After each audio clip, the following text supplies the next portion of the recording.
You're listening to the Hour of the Time. I'm William Cooper. Good evening, folks.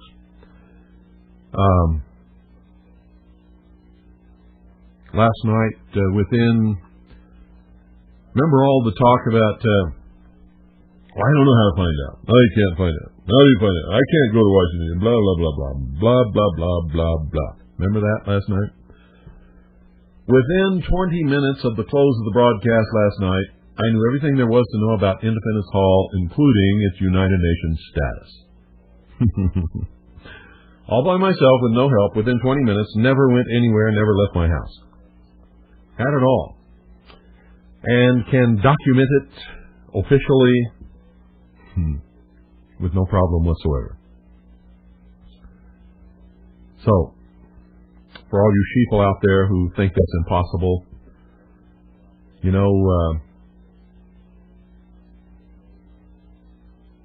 I think you need to go back and take biology class again, human biology, because that thing you've been sitting on that resulted in your squashed brain is really your head, not your butt.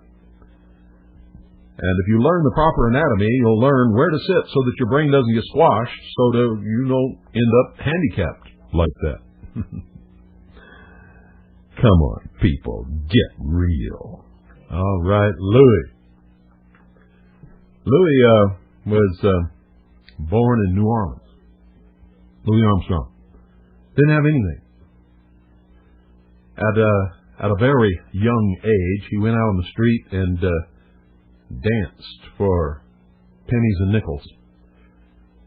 Somewhere along the line, he started to listen to the jazz groups and the bands and the clubs and decided he wanted to play an instrument. And somehow he came across an old trumpet and learned how to play it and played it on the street for pennies and nickels. He didn't complain. He didn't bitch and moan and say, I'm just one lonely person. I don't know how to do it. I can't afford to hire a trumpet teacher. I can't afford to hire a dance instructor. I can't afford to pay somebody to teach me how to tap dance. Where would the world be if he had? He just did it. What is wrong with all you people out there who have just absolutely had your brains sucked out of your head? All you know how to do is bitch and complain and whine and cry and make excuses and rationalize and just, I gotta tell you, it is sickening. I am so tired of hearing that crap. I just want to barf anytime I even remotely think somebody's going to start with that refrain. Well, I've never been held to those standards before. I don't know how to act. Give me a break. Give me a break. This is a country founded by people and built by people who were doers, not whiners and complainers and have their hand out all the time and wishing somebody would do something for them.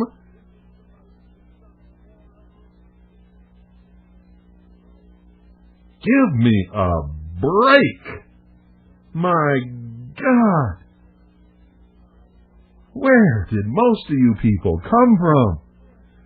And yes, unfortunately includes most of the listeners to this broadcast. You are couch potato, whining, do nothing, never contribute to anything, never accomplish anything, just, never had a chance, just one lonely human being. I don't have no money. I don't know how to do it. Nobody ever taught me that. I just don't have the time. I'm just trying to support my family. Blah! Blah! God, I'm so sick of that. Where did you come from? You can't possibly be Americans. None of your ancestors were that way. If they were, this country could never have even got off the ground. Unbelievable. Unbelievable. But when I talk to most people, that's what I hear. That's what I hear.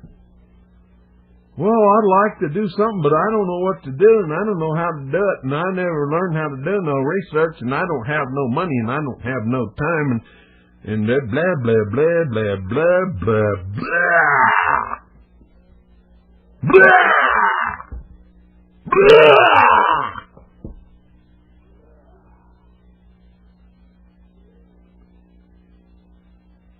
Oh, just make me want to puke all over everything. And you think you're going to survive what's coming? With that kind of attitude?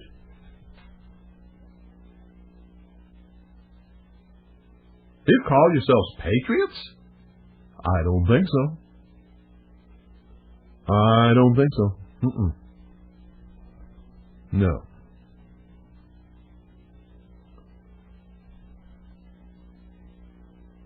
This is just absolutely unsatisfactory. By any standards. By any standards. Do you realize if some major power in this world just had the means to land a large number of troops on these shores, with people with attitudes like that, they could take over this country in about 2 days? But fortunately for all you do-nothings, there's at least 3.5% of us who aren't do-nothings, and just by ourselves. Without your help, we'd be able to stop them. While you're complaining about all the conditions created by the fighting.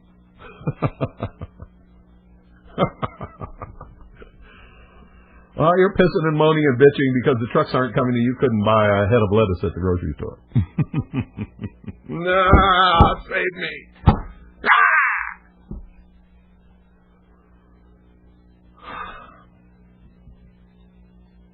I've discovered over the years that this is not the country I thought I was born into, and these are not the people that I thought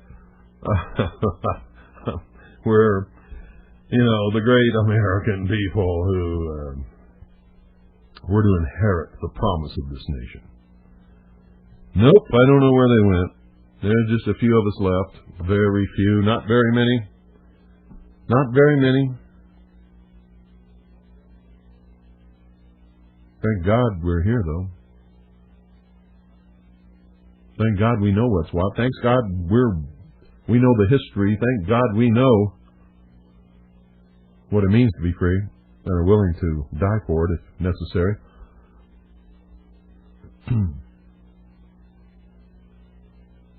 I don't know what's going to happen to all the rest of you. Flotsam and jetsam is what I call you. Flotsam and jetsam, wash back and forth upon the tides. You don't have anything to propel yourself in any direction whatsoever. You're at the mercy of whatever's going on around you. Just helpless. Just floating along. You might wash up on the beach and dry out in the sun and wither away and rot, or you might float around and get waterlogged, or you might get eaten by a fish, or run over by a boat, or just, sink to the bottom. And but I'll tell you this, you don't have a damn bit of control over any of it. Because you're helpless. You can't think. You can't figure anything out. You can't do anything, support anything, contribute to anything. You can't get up off that couch. Oh, no, you don't have enough time. My goodness gracious. No money. No brains, no education, no nothing. You just helpless little flotsam and jetsam just bobbing around on the waves. The wind blows you this way, and then the wind blows you that way, and the tide takes you this way, and the tide takes you that way, and some fish might eat you and swallow you and digest you and then pass you through, and then something else might come along and recycle you again, but you ain't got no control over none of it.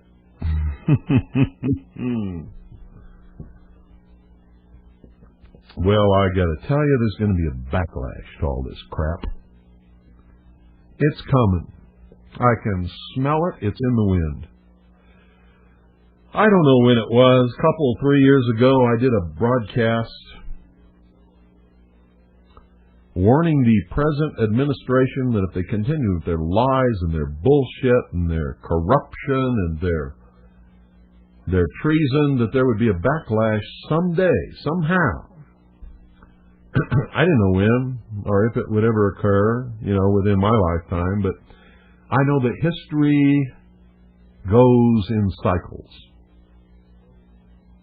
It really does. And you can see it if you're paying attention, and some of those cycles may occur in your lifetime. But there's a danger with these cycles, because if the pendulum swings real far to the left, the farther it swings, the angrier people become, and when it swings back to the other side, you have extreme reactions that are just as bad. Just as bad. So extreme reactions on either side are not good for anybody. But that's what happens, and I smell a backlash coming right now. Up until I began to smell this trend, Al Gore was a shoo-in. Democrats had it made because this politically correct atmosphere was ruling. But all of a sudden, and it seems like it's just been within the last week or two, everything is changing. People are backlashing. The pendulum is swinging. And I can tell already it's going to go way to the other side. There's going to be bad consequences to this. It doesn't matter what power in the world has chosen Al Gore to be president of the United States. He doesn't have a prayer in hell now anymore. You see, once this process begins, it is radical in its nature. It is radical in its nature. I don't know what we're in store for, but things are going to change. Things are going to change. People are fed up with the lies, the corruption, the intentional deceptions, the spin in the news, the fact that you can go to prison for many years for cracking an eagle's egg, but it's okay to murder a human being in the womb. People are sick of this crap. They're fed up with it. Now, I'm not talking about you do nothing, don't find no time, can't contribute, don't know nothing, couch potato, never accomplished anything, never gonna accomplish anything, sit around, bitch, whine, piss, and moan all day. I ain't talking about you, because you don't mean nothing in the scheme of things ever, anyhow, period. Boy, I bet that pisses you off, doesn't it? But it's true. Smack. Right upside your head. It's the truth. You're worthless.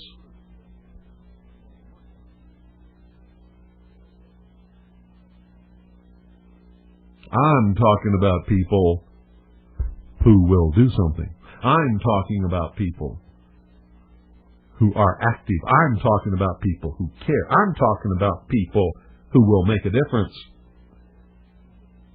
They're on the move. And I'm telling you something like never before in the history of this country, the abortion issue is going to determine the outcome of this election. And guns. And a lot of other things. But there's going to be a backlash against the IRS that you never dreamed could ever happen. Socialists are in trouble. Big trouble. Up until recently, I had no idea this was going to happen. In fact, I didn't think it would happen, to tell you the truth. I looked out across this country and I saw a bunch of people just following just buying in to the bullshit in the media every day. Just buying it by the bucket load. As long as they were doing that, boy, there wasn't going to be, whoa, no hope.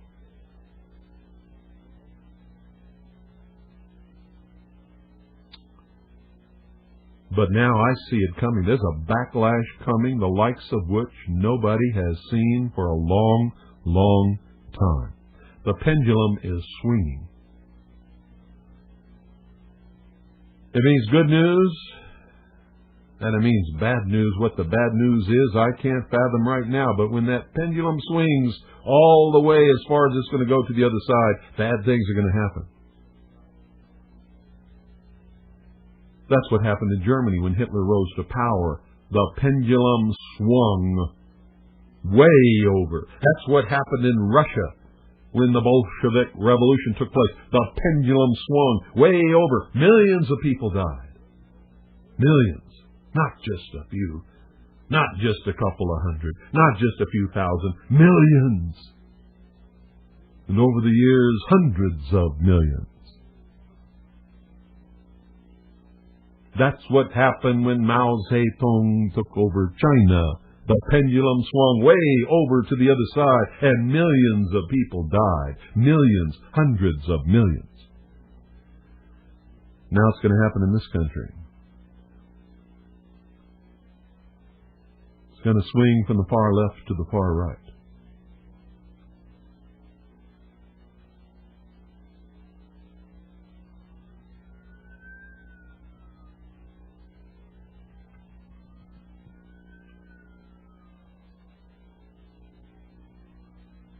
Bet on it. Believe it, take it to the bank. Al Gore, you might as well you might as well retire and, go find yourself a little survival cabin somewhere because you're going to need it. It's over.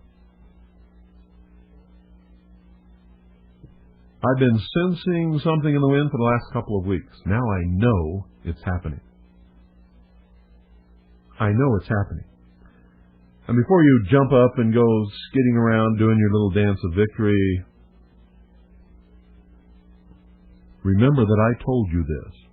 When the pendulum swings,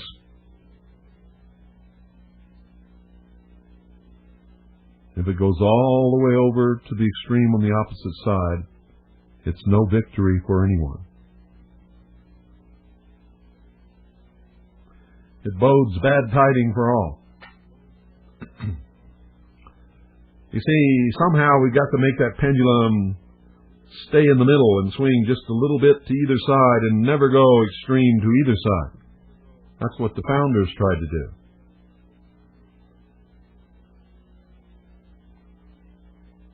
But there's no balance of power anymore. Whoever takes charge in Washington, D.C., I'm telling you right now, the executive branch rules.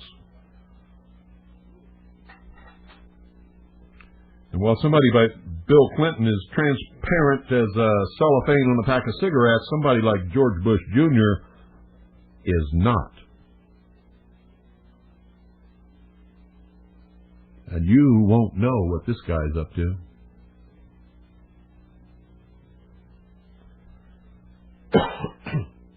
So all bets are off now. Even Democrats are bailing out. Longtime socialists are bailing out. I've been doing some real deep research on what's happening across this country, and I'm telling you right now, the pendulum is swinging. Gore's boat is sinking. Clinton's boat has already sunk. It's over. They blew it. They screwed the pooch. And there ain't going to be no puppies. It's all over.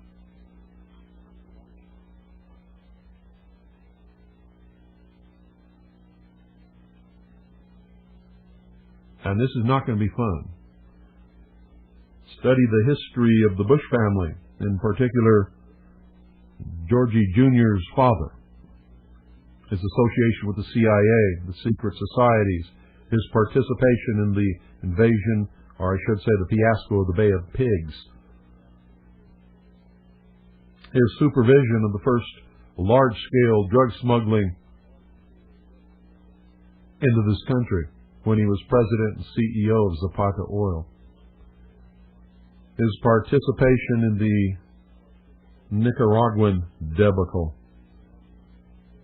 El Salvador, lots of other things. His unilateral invasion of the country of Panama to arrest its leader. And since Manuel Noriega has been arrested, there's more drug money and more drugs flowing through the nation of Panama than ever in history.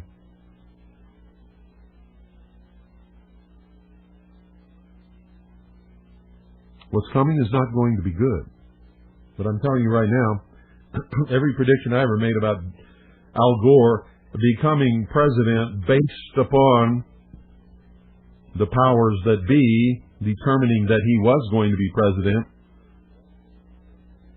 and the fact that most of the American sheeple were following blindly whatever this treasonous Clintonista group in Washington, D.C. told them to do, it doesn't apply anymore. See, when I did that show on When the Pendulum Swings, when I did that broadcast and told you about a backlash,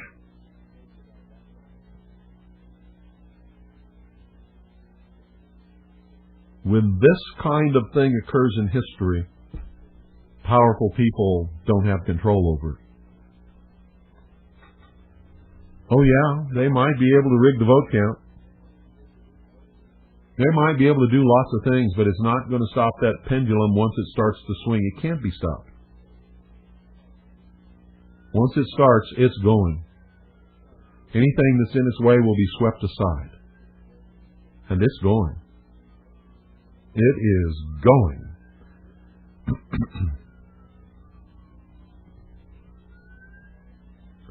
The Million Mom March only had about 100,000 moms. Max. If you really want to give them some slack and give them some numbers that they don't even deserve and weren't there, 150,000. Max. Maximum. No more than that. And anybody can figure that out. It's real easy. Remember when Louis Farrakhan had his Million Man March? Well, they had just a little over 1 million, probably. According to the official count of those who claim they know how to count crowds. If you take the photographs of the Million Man March and compare them to the photographs of the Million Mom March, 100,000 max. We'll give them 150,000 max. All this media hype about how effective they are and how they're going to change the gun laws, all bullshit. Ain't going to happen. Ain't going to happen. In fact, what I smell in the wind is gun laws are going to be repealed all across this country. The pendulum is swinging. Nothing's going to stop it. It's moving. It's already moving. Don't get all excited about it. It does not bode good for any of us. You may think so for a while, but the farther it swings, the worse things will get. Remember how happy people were when Hitler took over Germany? Finally, things were going to get better. Their economy was going to get better, and it did. He was going to get the crime off the streets, and he did. Lots of things were going to happen, and they did. And then, look what happened.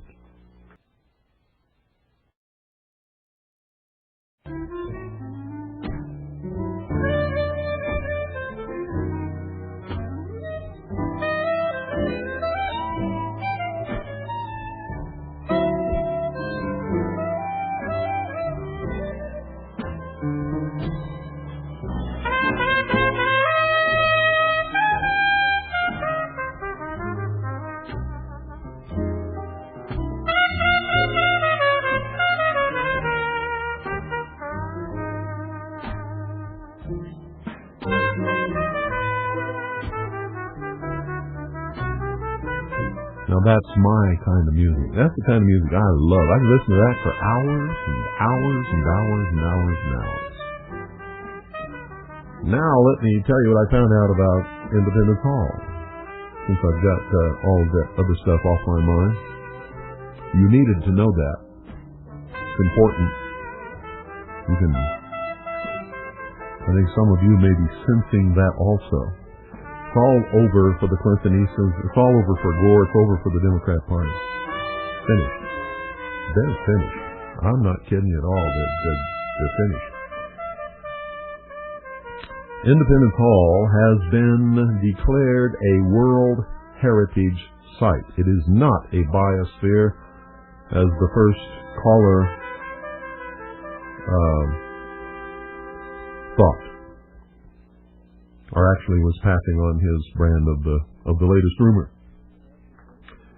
It has been designated a World Heritage Site. It is not in the control of the United Nations. It is not owned by the United Nations. It is owned by the United States government and controlled by the Park Service, the National Park Service. A World Heritage Site, unlike a United Nations biosphere, is merely a designation of a historical site that has contributed to the progress of humanity. A United Nations biosphere, on the other hand, is in the control of the United Nations. And I got an email today. I had to laugh at that. Somebody said, and you shouldn't say that on the air, because nobody's going to go to war over Independence Hall. No, it's never going to happen. You shouldn't say that. I never said they were. I beg your pardon. I said it's grounds. If it were actually turned over to the United States nations, if it were turned over to the United Nations, owned and controlled by the United Nations, it would be grounds to go to war, all by itself. I think if you play the tape back, you'll never find that I ever said that people would go to war over it. However, if this backlash continues and the pendulum continues to swing, we might find ourselves at war a lot quicker than what you thought or what you ever dreamed, and we might go to war for much less than what you think we might.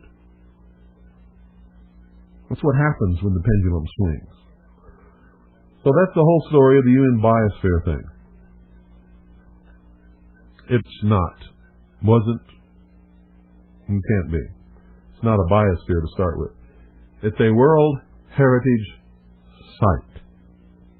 Okay? That means they put up a plaque, and it's listed with the United Nations and in the Registry of World Heritage Sites as a place where something happened that contributed to the evolution of humankind.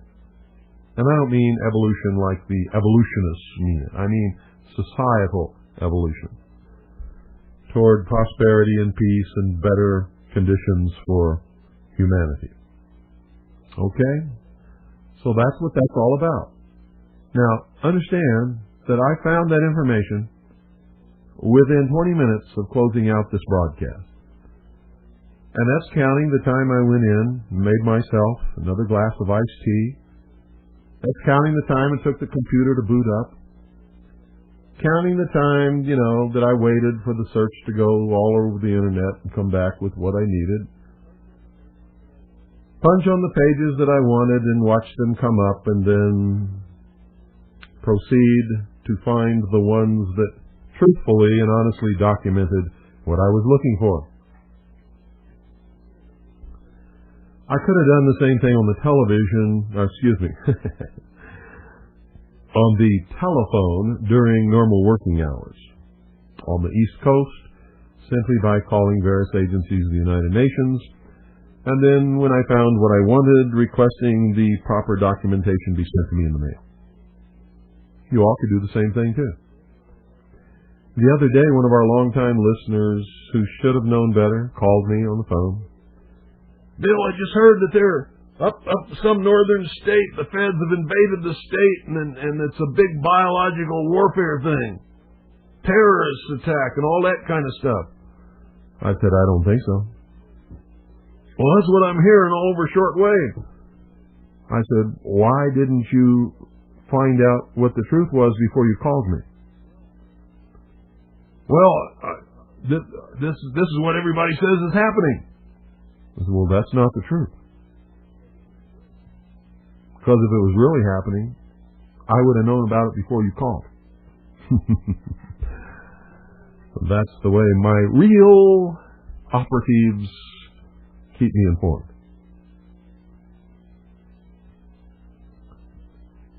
I said, now, listen to me carefully. Call that city. Call the county sheriff, the police chief, the chamber of commerce, or the mayor's office. Find out what the truth is. Well, I heard it on the radio on this station and that station, and I'll call those stations back and I'll tell them what you said. I said, no. No. You call and find out what the truth is. Well, I don't really want to do that because... I said, why not? If they don't want to talk to you, what are they going to do? Hang up on you? Does that hurt? No. Are they going to get angry with you and yell at you on the phone?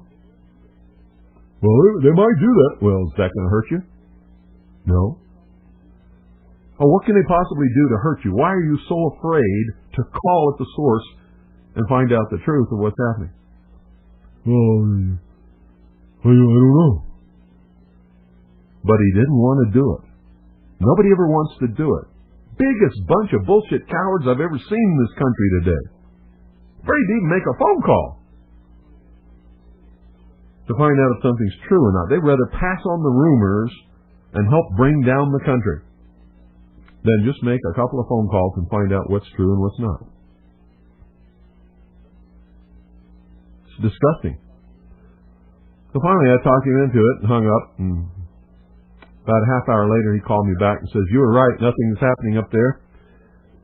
Nothing at all. Just local hospital and local police having a little emergency drill. Almost every city in the country does that every once in a while. Fire departments and police and emergency rooms at hospitals practice, some kind of disaster happened, and they see how well they're prepared to handle it. Meantime, on shortwave radio, it was flying around the country that the feds had invaded the state and were with black helicopters and troops were landing, and they were having biological terrorist attack drills, and it wasn't supposed to happen in that state, and everybody in the state is really angry, and blah blah blah blah blah blah blah. Know what I mean, Vern? Hey, Vern, know what I mean, Vern?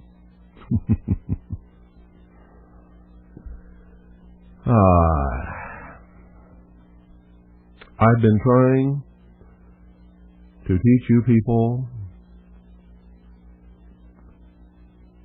We're into our 9th year now. Many of you have been with this broadcast all that time, and while you've learned some things, you haven't learned a whole hell of a lot.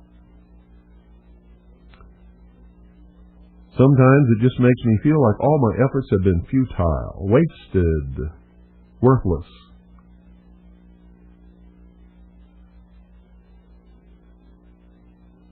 Ever get that feeling? Just work your butt off, do everything you can, and then find out that didn't make a damn bit of difference at all. Well, you see, when all this stuff continues to go on, that's the feeling I get, and it's disgusting. Good evening, you're on the air. Oh, hi, Mr. Cooper. That song you played, do you know what it means to miss New Orleans? Yep. I haven't heard that in a while, although I have it on some records. And I love the New Orleans music. And you remember the Dukes of Dixieland, Pete Fountain and Al Hurd? They were all great musicians. They were all conservatory trained. Oh, yeah, I've got a lot of their records on vinyl. But they didn't play the real New Orleans jazz. I'm not trying to demean what they did. They played pop jazz. Right. They didn't play the real New Orleans music. No, they were interested in selling records. Right. The real New Orleans music came off the street. Yeah. Came off the street, into the clubs, out of the clubs, into the street, out of the street, back into the clubs. I mean, it's just incredible. And I was very fortunate to meet some of the real, authentic musicians, such as George Lewis and Ray Burke. And they were the unsung heroes, and they never received the recognition that they should have received. How about old Professor Longhair? Professor Longhair.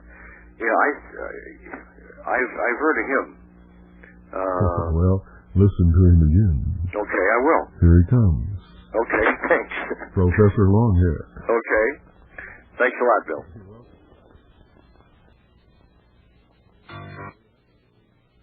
And there you have it. His name is Henry Roland Byrd. He was known as Professor Longhair. He was the biggest draw in New Orleans for the greatest number of years of any musician who ever played in New Orleans. And they called him Professor Longhair. Really, truly a phenomenon. Came off the street. Literally walked in off the street, sat down at a piano when the normal piano player was taking a break and started playing. The owner of the club fired the band and hired him. That same minute. Incredible story. Literally walked in off the street. He was a street guy, card player. Part-time this, part-time that. Taught himself to play the piano. That was him whistling. Incredible musician. Like Louis Armstrong, taught himself. Walked in right off the street. Incredible. You didn't see him sitting around saying, I ain't going in and don't have this, can't do it, don't have enough time, don't have enough money, can't end that, gimme. If you find the most successful people, folks, you'll find they don't have anything that you don't have. When they started, they didn't have anything more than you have. They just had a dream. They decided that they were going to reach it no matter what. And they did it. And they didn't do it by whining and crying and bitching and moaning and complaining and gimme, always have their hand out looking for something for free. No, you'll find they all worked hard, and they work hard all their life. Even when they make it, they still keep working hard. Work hard right up to the day they die. They know what it's all about.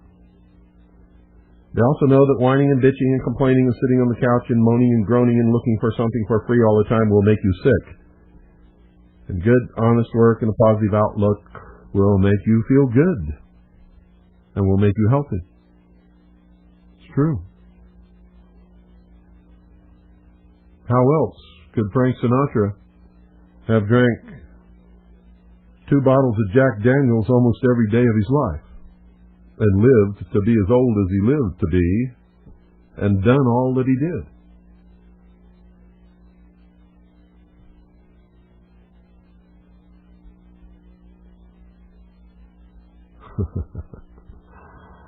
Right? Yeah, I don't know how to do that. I don't even, disgusting. Disgusting. And you know what you don't know about how you are? Is that you're not fooling anybody. Your wife, your children, your uncles and aunts, brothers, sisters, mothers and fathers. They're all watching you. They can see you. They know what you are.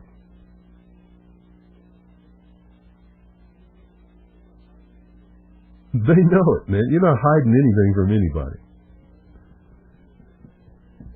And it's just going to make you and them and everybody miserable until they all just, walk away from you. Which they will do eventually if you don't change your ways. Ain't that sad? Yeah, it is. Get into some music. Get fired up. Get positive. If I didn't have a positive outlook, I wouldn't be doing this as many years as I've done it. If I didn't think that those of us who are doers and thinkers and shapers and molders and creators and all of those things, if I didn't think that we could affect change for the better, I wouldn't waste my time, because I'm not a time waster. I'm a doer. And I devote my time to things that I believe can be accomplished. No matter how long it takes. I don't give up either. Some things may take time way beyond my lifetime that I'm working on and contributing to now that I may never see the culmination or the bringing to fruit of my labor. But it will happen. And part of the reason it will happen is because I've done what I've done and contributed what I've contributed toward that goal that somebody at some future date after I'm dead will finish.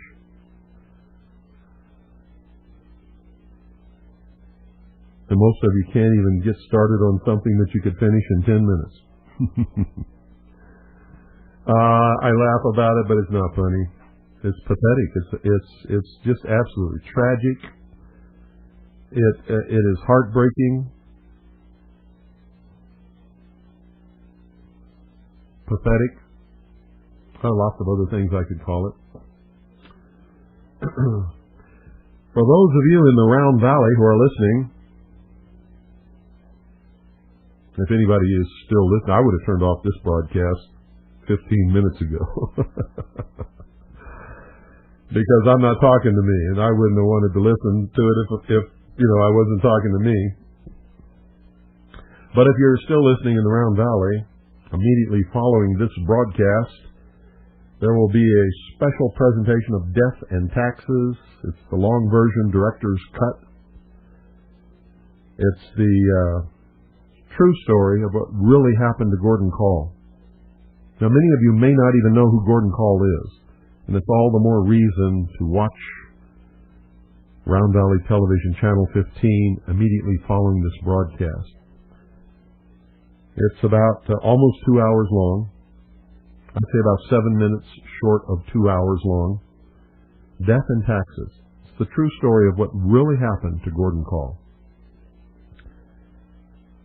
And so if you're in the Round Valley, tune in to Channel 15, Round Valley Television. And I mean, is right at the top of the hour. At 8 p.m., that documentary will begin. That'll open your eyes. Oh boy, I guarantee that'll open your eyes. You remember, some of you, that we had two of the police officers who were involved in the shooting with Gordon Call and his son, Yuri. And these are two police officers. One was the chief of police of Medina, where this incident took place. They were guests on this broadcast. Both of them said that the feds had lied to everybody, fooled everybody, and that the whole thing should never have happened.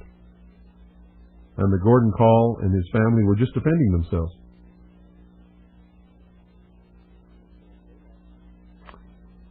And they lost their whole careers over it because the feds used them as a scapegoat. Feds are nasty people. Nasty. Disgusting. Nazi, jackbooted, Gestapo, corrupt, stinking, rotten, constitution-killing thugs. It's true, folks. Unfortunately, it's true. If you watch Death and Taxes tonight on Channel 15, Round Valley Television, you're going to find that out. Once again, Now, we're not doing this to make the feds look bad. We're doing this so that you'll learn what the truth is. Because they got everybody snowed. I mean, totally snowed. You just better hope they never show up at your house, day or night, ever. Because if they ever do, they will destroy your life. Whether you're innocent or guilty makes no difference. They will destroy your life. They will destroy your house. They will confiscate every bit of property and money and bank account and car and RV and cabin, or your cats and dogs. They'll kill them right on the spot. They'll take your children away from you and put them in foster homes and destroy their lives. And you'll rot in prison for the rest of your life. Whether you did it or not doesn't make any difference to them. Ask any prosecutor who will tell you the truth. He's not interested in justice. He's interested in convicting you. He doesn't care if you're guilty or innocent. Once your case comes up before him, his career depends upon whether or not he convicts you. And he'll lie, he'll cheat. Police officers, federal agents, witnesses will be coached and taught how to lie.